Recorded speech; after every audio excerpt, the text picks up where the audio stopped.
आज बहुत सारे मसीह लोगों की ये प्रॉब्लम है कि वो प्रार्थना तो करते हैं, वो परमेश्वर से प्रेम भी करते हैं, प्रभु के कामों को भी करते हैं, लेकिन बार अपने पापों में गिरते हैं। वो पाप से बाहर नहीं आ पा रहे। वो कहते हैं कि मैं इस पाप से बाहर तो आना चाहता हूँ, मैं ये पाप करना नहीं चाहता, मैं परमेश्वर को अप्रसन्न नहीं करना चाहता, मैं प्रभु में सही चलना चाहता हूँ, लेकिन फिर भी मैं बहुत कोशिशों के बाद भी इन पापों से बाहर नहीं आ पा रहा हूँ। वो पाप कोई भी हो सकता है, वो झूठ बोलना हो सकता है, वो चुगली करना, निंदा करना, एक दूसरे को धोखा देना हो सकता है, वो व्यभिचार करना हो सकता है, वो मोबाइल में गलत वीडियोस देखना हो सकता है। आप जानते हैं कि आप अपने पापों से बाहर क्यों नहीं आ पा रहे?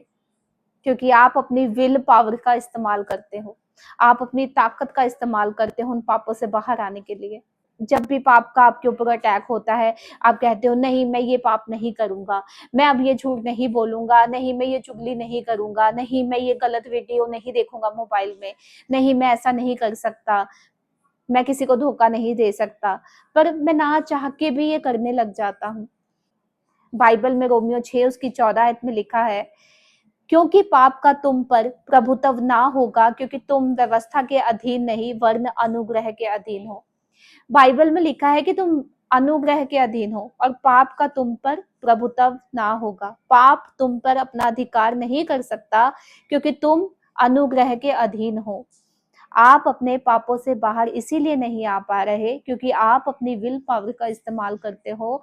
आप परमेश्वर की ताकत का इस्तेमाल नहीं करते, आप अपनी ताकत का इस्तेमाल करते हैं। तो आज मैं आपको बताऊंगी कि कैसे आप अपने पापों से बाहर आ सकते हैं। आप जानते हैं कि पतरस जो यीशु मसीह का चेला था, इतना उसकी विल पावर इतनी स्ट्रांग थी कि जब यीशु मसीह को पकड़ने के लिए लोग आए तो उसने अपनी तलवार से उन लोगों में से एक पर्सन का कान काट दिया था। इतनी विल पावर उसकी स्ट्रांग थी। लेकिन जब पतरस के ऊपर परीक्षा आनी थी तो परमेश्वर ने क्या कहा? जब सारी रात प्रार्थना करने गए और पतरस को सोता पाया, परमेश्वर ने कहा कि जागते रहो और प्रार्थना करते रहो ताकि तुम परीक्षा में ना पड़ो। और जब पतरस पर वो परीक्षा आनी थी कि जिसमें उसने यीशु मसीह का 3 बार इनकार कर देना था। सोचिए पतरस जो यीशु मसीह के साथ रहा, यीशु मसीह के चमत्कारी कामों को देखा कि कैसे उन्होंने लंगड़े चलाए, अंधों को आंखें दी, फिर भी जब उस पर परीक्षा आनी थी और वो प्रार्थना नहीं की, उसने सारी रात सोता रहा, परमेश्वर की उपस्थिति में नहीं बैठा और जब उस पर परीक्षा आई तो उसने 3 बार अपने मुंह से उसी प्रभु का, उसी यीशु मसीह का इनकार किया कि मैं इसे नहीं जानता, मैं नहीं जानता ये कौन है। वो पतरस जिसकी विल पावर इतनी स्ट्रांग थी, वो पतरस जो यीशु मसीह के साथ रहा था, वो पतरस जिसने यीशु मसीह के द्वारा किए गए अद्भुत कामों को देखा था, वो भी गिर पड़ा, वो भी पाप में गिर पड़ा। तो हम और आप क्या चीज है? तो आप अपने पापों से बाहर कैसे आएंगे? जब आप परमेश्वर के अनुग्रह को मांगेंगे। हालेलुया।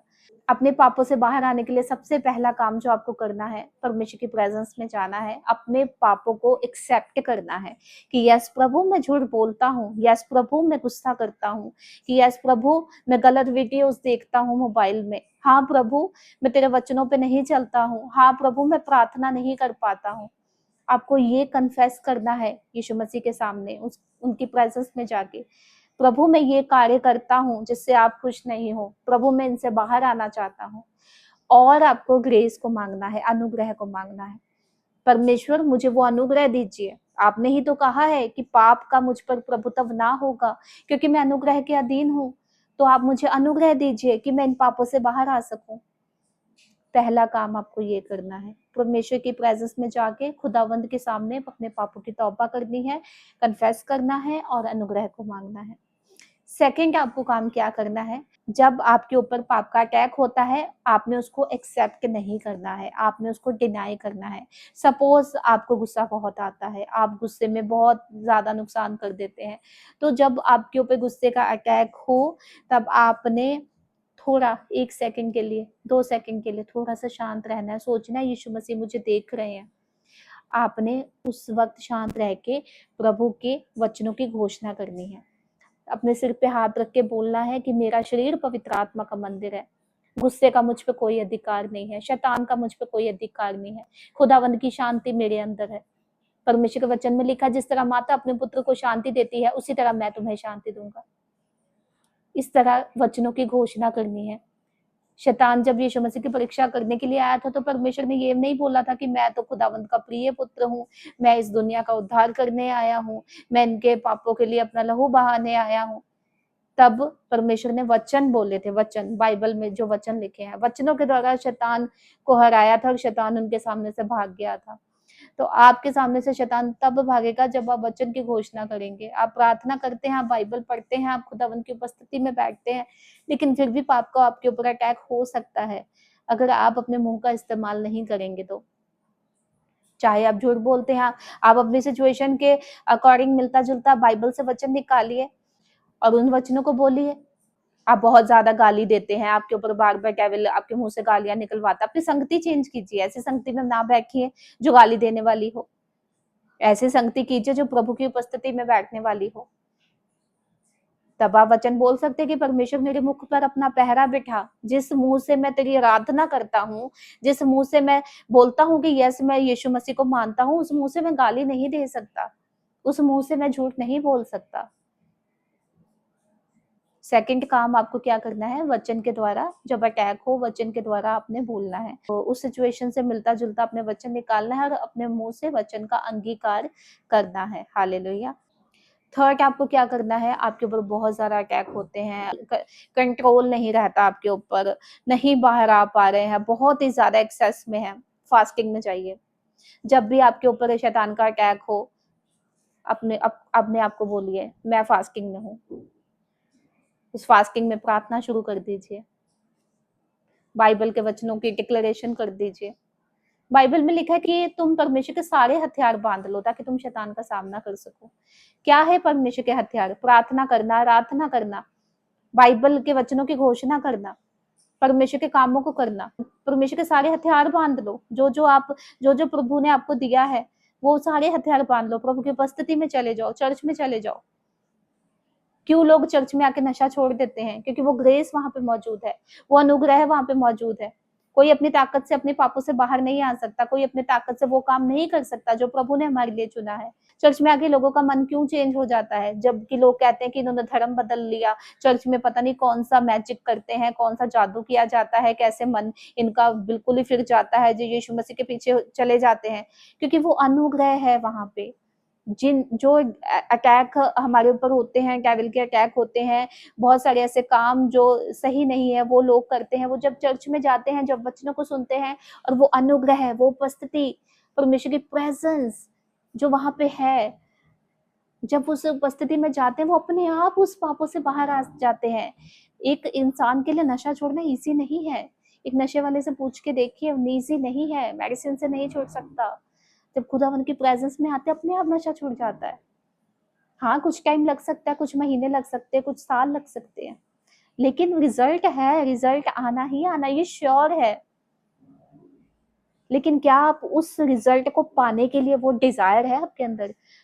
आज लोग अपने पापों से बाहर नहीं आ पाते क्योंकि वो अपने पापों को मानते नहीं है। वो डिजायर नहीं है कि मुझे इस पाप से बाहर आना है, मैं ऐसी शर्मिंदगी में नहीं जी सकता, लगातार मुझ पर जादू टोने के अटैक हो रहे हैं, मैं ऐसा जीवन नहीं जी सकता। किसके पास है सोल्यूशन जादू टोने से बाहर आने का? यीशु मसीह के पास। प्रभु के वचन में लिखा है, बहुत से तले दबे लोगों मेरे पास हो, मैं तुम्हें विश्राम दूंगा। प्रभु तैयार है तुम्हें विश्राम देने के लिए। क्या आप आने के लिए तैयार हैं? अगला पॉइंट, आपको बाइबल ज्यादा से ज्यादा पढ़नी है, परमेश्वर के वचन को पढ़ना है पापों से बाहर आने के लिए। अगर आप आधा घंटा बाइबल पढ़ते हैं, 1 घंटा कीजिए, 1 घंटा बाइबल पढ़ते हैं, 2 घंटे कीजिए। बाइबल में लिखा, आदि में वचन था, वचन परमेश्वर के साथ था, वचन ही परमेश्वर था। क्यों लोग वचनों के द्वारा चंगे होते हैं? बाइबल चर्च में प्रार्थनाएं क्या किया जाता है? प्रार्थना में यही बोला जाता है, कोई बीमार है तो यीशु के कोड़े खाने से तुम चंगे हो चुके हो। याकूब के घराने पे कोई जादू टूना नहीं चल सकता, कोई मंत्र नहीं चल सकता। लोग डिलीवरेंस को पाते हैं क्योंकि वचन ही परमेश्वर है। जब आपके ऊपर पाप के अटैक्स है, आप ज्यादा से ज्यादा बाइबल पढ़ेंगे, इसका मतलब आप परमेश्वर के साथ बैठेंगे। परमेश्वर के अंदर जो करैक्टर है, जो चरित्र है, झूठ ना बोलना, चुगली ना करना, निंदा ना करना, व्यभिचार ना करना, वो आपके अंदर आ जाएगा। बाइबल को ज्यादा से ज्यादा पढ़ने से होगा। तो पहला पॉइंट, आपको प्रभु की उपस्थिति में बैठना है, ग्रेस को मांगना है, अनुग्रह को मांगना है, तौबा करनी है, कन्फेस करना है, प्रभु से मदद को मांगना है।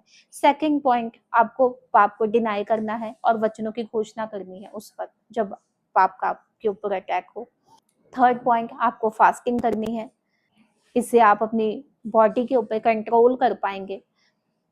और फोर्थ पॉइंट, आपको बाइबल ज्यादा से ज्यादा पढ़नी है ताकि परमेश्वर का वो आत्मा के फल आपके अंदर आ सके। Hallelujah. I hope in points को आप फॉलो करेंगे। जब आप फॉलो करेंगे तो आप अपनी लाइफ में वो रिजल्ट को देखेंगे, क्योंकि टीचिंग्स बहुत ज्यादा अवेलेबल है।